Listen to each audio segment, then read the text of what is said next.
La vie en trois lettres, le journal en trois titres sur Canal 3 Bénin. Mesdames, Messieurs, bonjour. Voici le sommaire de cette édition. L'actualité nationale avec cette solution apportée par l'Union européenne aux problèmes de mobilité des équipes du ministère de la décentralisation et de la gouvernance locale. Des véhicules financés par le 11e PED ont été réceptionnés hier à Cotonou. Ulrich Gaba nous vient avec plus de précision dès le début de ce journal. Et puis, les membres titulaires des commissions administratives paritaires du ministère de l'Enseignement supérieur et celui des Affaires sociales et de la microfinance renforcent leurs capacités. Ils sont depuis hier à l'école du dialogue social en vue de revoir les stratégies de gestion des conflits éventuels entre partenaires. Les travaux durent 3 jours, nous dira Asiongbon Kagny Asiongbon.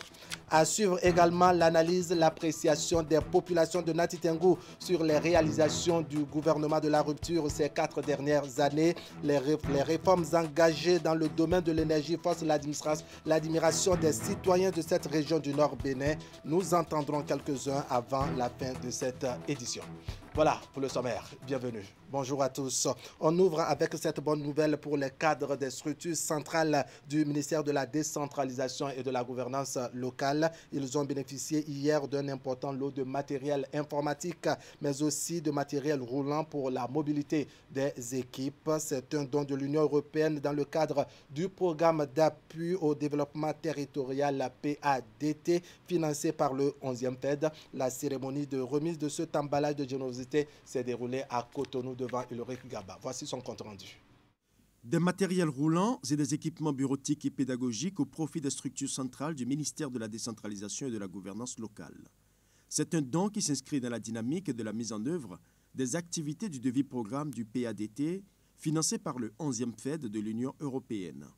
Il s'agit d'un programme d'appui budgétaire par lequel des ressources importantes, plus de 39 milliards de francs CFA, 39 milliards de francs CFA, sont transférés directement au budget de l'État en tranches annuelles selon les progrès de mise en œuvre de la politique et des réformes sectorielles. À ce jour, quelques 28 milliards de francs CFA d'appui budgétaire ont été déjà décaissés, tandis que la délégation travaillera prochainement avec les services gouvernementaux pour préparer les derniers paiements en 2020. Ces décaissements sont associés à un dialogue continu et intense avec les structures concernées sur les réformes sectorielles en cours. Des thèmes importants de ces dialogues sont la relecture de la politique nationale de décentralisation, PONADEC, et des textes de la réforme de l'administration territoriale et la mise en place progressive des outils d'opérationnalisation de la politique, tels que les plans de déconcentration et de décentralisation, les programmes départementaux de coordination des actions de développement et les programmes annuels d'assistants conseil. Le présent don revêt alors une importance capitale et particulière en ce sens qu'il permettra non seulement à ces structures de renforcer leur capacité d'intervention avec ces matériels roulants, mais aussi renforce le dispositif qui est mis en place pour piloter au mieux le processus de décentralisation et de déconcentration. Fruit de la coopération entre le Bénin et l'Union européenne, le programme d'appui au développement territorial PADT opérationnalise environ 29% du premier secteur de concentration du programme indicatif national du 11e Fonds européen de développement FED. Et la présente cérémonie fait suite à celle de novembre 2019, consacrée à la remise aux bénéficiaires des subventions et de véhicules à 4 structures au niveau central et 9 pour les préfectures. Je l'annonçais en titre il y a une poignée de minutes. Les membres titulaires des commissions administratives paritaires des ministères en charge de l'enseignement supérieur, de la recherche scientifique et celui de la microfinance et des affaires sociales sont à l'école du dialogue social. Le CNDS leur donne 3 jours à l'effet de les outiller aux techniques de négociation et de gestion des conflits éventuels entre partenaires. Tout se déroule à Cotonou, nous apprennent Asiongbon Kagny Asiongbon et Moufid Sagoa. Le Conseil national du dialogue social outille les membres des commissions administratives paritaires du ministère des Affaires sociales et de la microfinance, puis du ministère de l'Enseignement supérieur et de la recherche scientifique. Du 15 au 17 septembre, le CNDS se propose de renforcer leurs capacités. Ceci pour leur permettre de mener un dialogue social constructif et productif. Les objectifs fondamentaux de cet atelier qui nous réunit ici ce jour sont les suivants. Outiller les membres des commissions administratives paritaires, CAP, des deux ministères, à s'approprier leurs missions et à exercer au mieux leurs responsabilités. Familiariser les membres des CAP aux techniques de négociation, de prévention et de gestion des conflits. Ce sera aussi l'occasion de donner aux membres des commissions administratives paritaires les moyens d'appréciation du climat social au plan sectoriel. Pour les bénéficiaires de cet atelier, les 3 jours de travaux seront d'une grande utilité. Il nous permettra de nous assurer d'un climat apaisé, privilégiant l'excellence des relations entre administration et partenaires sociaux. J'apprécie cette approche, c'est Madame la ministre qui parle, inclusive, qui ouvre la voie de riches échanges.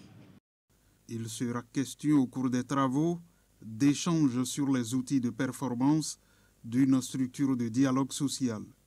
Des thématiques d'actualité seront abordées pour mieux participer aux grandes décisions relatives aux politiques publiques. La promotion de la filière apicole au Bénin est au menu d'un atelier qui se tient depuis lundi à Grand Popo. Nous sommes là dans le département du Mono. Il s'agit de la 2e réunion de l'année de la commission permanente agriculture de l'Académie nationale des sciences, arts et lettres du Bénin. L'ouverture des travaux nous est résumée ici par Geoffroy Mensah et Florent Dou.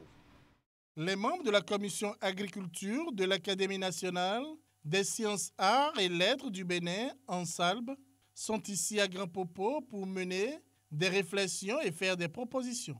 Pour une 2e réunion de l'année, la thématique qui réunit ces chercheurs, têtes pensantes et autres acteurs du secteur dans cette cité balnéaire est la promotion de la filière apicole au Bénin. L'Ansalbe veut ainsi contribuer au développement de cette filière au Bénin. Notre premier atelier de cette année s'était penché sur les problèmes liés à l'impact de la pandémie de la COVID-19 sur le secteur agricole. C'était un atelier virtuel qui a abouti à l'organisation d'un vendredi de l'Académie le 14 juillet 2020 et à la rédaction de deux documents importants, à savoir une lettre déclarative sur l'impact de la pandémie sur le secteur agricole, adressée au bureau exécutif de l'Académie, et des réflexions sur la pandémie et la sécurité alimentaire dans le cadre du groupe interacadémique pour le développement GIDE. L'apiculture est une branche de l'agriculture qui consiste en l'élevage d'abeilles à miel pour exploiter les produits de la ruche, principalement du miel. Les travaux vont permettre de faire l'état des lieux de l'apiculture au Bénin, d'identifier les opportunités existantes relatives à la production apicole en rapport avec le programme d'action du gouvernement, de définir les stratégies à adopter pour l'augmentation quantitative et qualitative de la production apicole, de même que la commercialisation des produits apicoles, aussi bien au plan national qu'à l'international. Les participants ont 48 heures. Le savant qui ne met pas en pratique son savoir est une abeille qui ne donne pas de miel, dit un proverbe persan. En décidant d'organiser un atelier sur la promotion de la filière apicole au Bénin, la Commission permanente agriculture de l'Académie nationale des sciences, arts et lettres du Bénin aborde un chantier important des filières agricoles les plus prometteuses, tant du point de vue de la production, de la distribution interne et de l'exportation. Je voudrais nourrir l'espoir qu'à travers les objectifs fixés, votre atelier aiderait aussi à contextualiser ces grandes conclusions et ouvrir d'autres pertinentes pistes de recherche en rapport avec les conditions éco-phyto-sociologiques des régions de notre pays. Il faut souligner que le miel béninois est exportable sur le marché de l'Union européenne, et ceci depuis le 15 février 2018, après une annonce faite par la Commission de l'Union européenne qui place le Bénin sur la liste des pays dont le miel peut être commercialisé en Europe. Direction à présent le nord Bénin avec escale à Nati Tengou. Cette région qui, comme bien d'autres, a connu les affres du délestage, parle aujourd'hui de soulagement. Les populations en effet acclament les nombreuses réformes engagées dans le secteur de l'énergie ces 4 dernières années et les mots pour exprimer leur satisfaction sont sans ambiguïté. On les écoute. Je pense que pour ma foi, ces réformes ont été très importantes.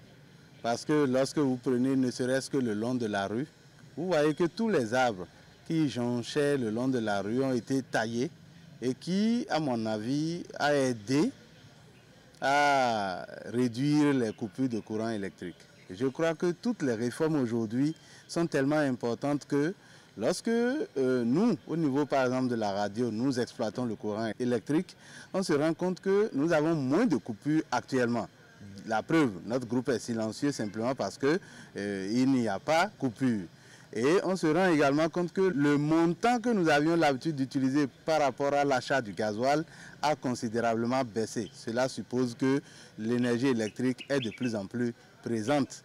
Lorsque vous voyez le coût du compteur électrique qui est revenu à 100 000 francs, alors qu'avant il fallait payer 200 et quelques mille et ne pas être sûr qu'au bout de 6 mois vous avez le compteur, ces réformes sont les bienvenues. Quelle que soit la magie du gouvernement, quelle que soit la magie de la CEB, de toutes les structures en charge de la gestion de l'énergie, il y aura toujours forcément des coupures. Parce qu'il n'y a rien sur cette terre qui soit continu de façon éternelle. Même le courant, il y arrive qu'il y ait des coupures, mais tous les citoyens peuvent être sincères et dire que depuis un certain temps, les coupures sont de moins en moins constatées. On peut dire tout de suite qu'il y a un peu d'amélioration, surtout au niveau de l'administration. Mais en ce qui concerne le plan technique, c'est-à-dire les coupures, c'est intempestif. Mais ça ne date pas de l'arrivée du talon, ça datait depuis fort longtemps. Pour Nati Tengou, c'est comme ça. Il suffit seulement qu'il y ait eu pluie, il y a coupure. Même ce matin, déjà, il y a eu coupure. Hier, il y a eu coupure. Mais sur le plan administration, tu vas au bureau et puis tout est nickel. Ça, il faut dire la vérité. Mais les coupures ne datent pas d'aujourd'hui. Il y a eu d'amélioration. Ce n'est pas comme avant. Mais il y a encore quelque chose qui reste à faire, surtout les coupures là. Comme je l'ai dit, c'est pour Nati Tengou, je connais. C'est trop, les coupures. Aujourd'hui, lorsque vous prenez n'importe quel citoyen lambda, on vous dira que du côté énergétique, il y a eu beaucoup d'améliorations. Parce qu'on connaissait dans le passé, peu courant avant 2016-2015, on connaissait ce qui se passait du côté de délestage et des coupures. On peut faire 2 jours, 3 jours sans avoir le courant. Aujourd'hui, c'est révolu. Même si on constate des coupures par moment, ça ne dure pas. Vous avez aujourd'hui des coupures à peine 1 heure, à peine 30 minutes. Et je pense que nous avons connu une très grande avancée dans ce domaine-là. C'est vrai que l'éclairage public à Nati Tengou ici pose des problèmes. Et je pense que ce n'est pas du ressort du gouvernement, c'est du ressort de ceux qui sont sur place. Bon, en toute sincérité, la fourniture électrique connaît une amélioration. Depuis la finition de Maria Gleta, nous avons quand même une stabilité en termes de fourniture d'électricité. Certes, il y a de rares coupures, mais qui ne nous dérangent pas trop. Et quelques instants après, vous avez de l'énergie, contrairement aux années antérieures. Bon, le soulagement, c'est qu'on a la disponibilité de l'énergie. Mais nous avons un petit dérangement. C'est-à-dire, vous savez, comme nous sommes dans l'industrie et nous faisons des travaux de haute intensité, et les clients ne payent pas du coup. Or, avant, on avait cette facilité d'accumuler au moins 2 factures. Une facture, deuxième facture, et afin de pouvoir récupérer les fonds.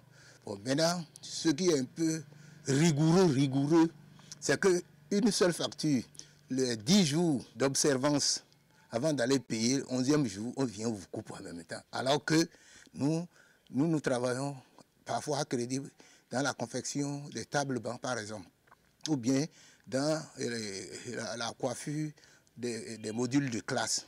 Or, si on ne paie pas l'entrepreneur, il ne vous satisfait pas. Donc, la SBE devait pouvoir voir, surtout nous, les gros consommateurs.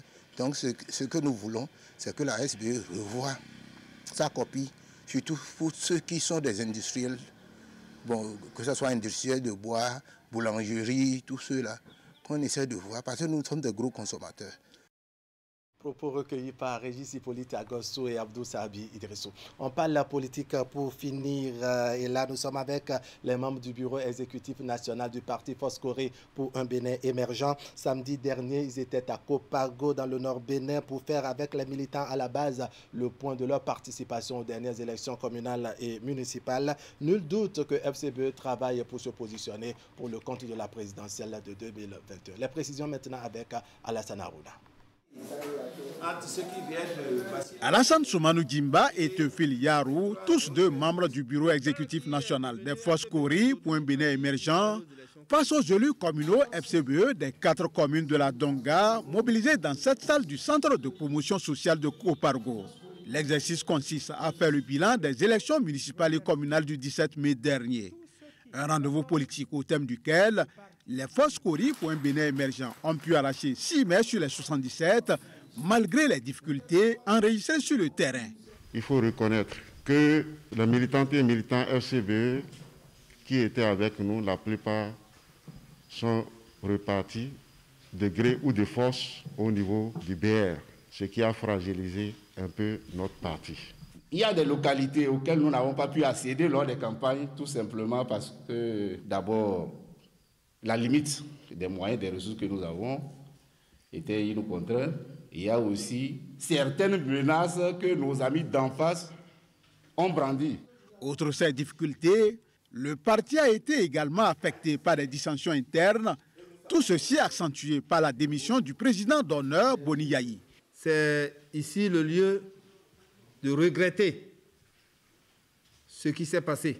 Mais ce regret ne nous empêche pas de continuer la lutte, parce que nous sommes des guerriers, parce que nous sommes des politiciens, parce que nous sommes des hommes de terrain et parce que nous n'entendons pas céder la place à l'ennemi. Il est donc clair que les FCBE ne comptent pas baisser la garde. Et à travers cette rencontre, qui s'inscrit dans le cadre d'une tournée nationale, ces leaders FCBE entendent mettre la troupe en ordre de bataille pour une alternance pacifique en 2021. Et pour y parvenir, ils se fient au peuple béninois. Nous avons foi au peuple béninois, parce qu'on ne nomme pas un président du Bénin, on ne le désigne pas.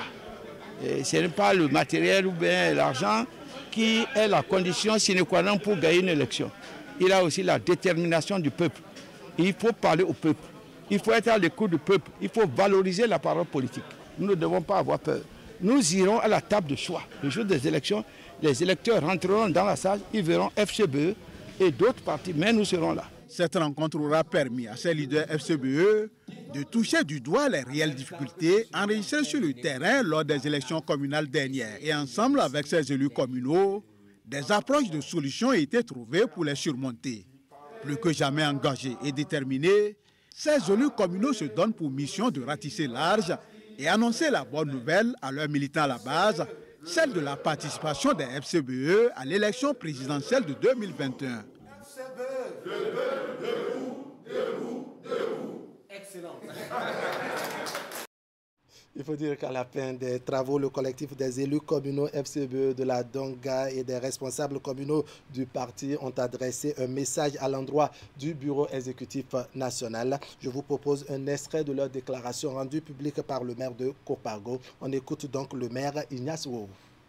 Nous, élus communaux FCBE de la Donga et responsables communaux du parti, réunis ce jour à Copargo, après analyse de la situation politique et des défis politiques à venir, avons décidé 1.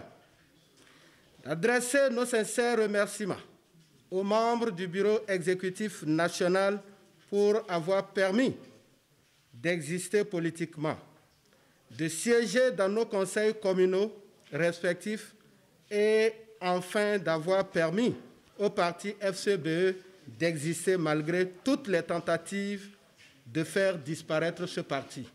2. Le bureau exécutif national à continuer dans son élan de promouvoir le dialogue et la paix sur l'échiquier politique national. 3. De rassurer le Bureau exécutif national de notre soutien indéfectible et inconditionnel dans son élan de faire participer le parti aux élections présidentielles de 2021, de donner carte blanche au Bureau exécutif national de négocier le parrainage requis afin de prendre part aux élections de 2021. Nous recommandons, entre autres, au Bureau exécutif national de faciliter la réorganisation sans délai des structures de base du parti FCBE. Nous prions enfin aux membres du bureau exécutif de faire fi des insultes, calomnies, intoxications dont ils sont victimes au quotidien. Nous repartons très engagés, mieux outillés pour le combat de 2021 qui ne va pas se passer sans les FCBE. Je vous remercie. Merci. Voilà, ce serait tout pour cette édition. Merci de nous avoir suivis. L'information continue sur Canal 3 Bénin. On va se retrouver très prochainement pour partager le reste de l'actualité. Dimanche probablement pour le grand format. Allez, portez-vous bien.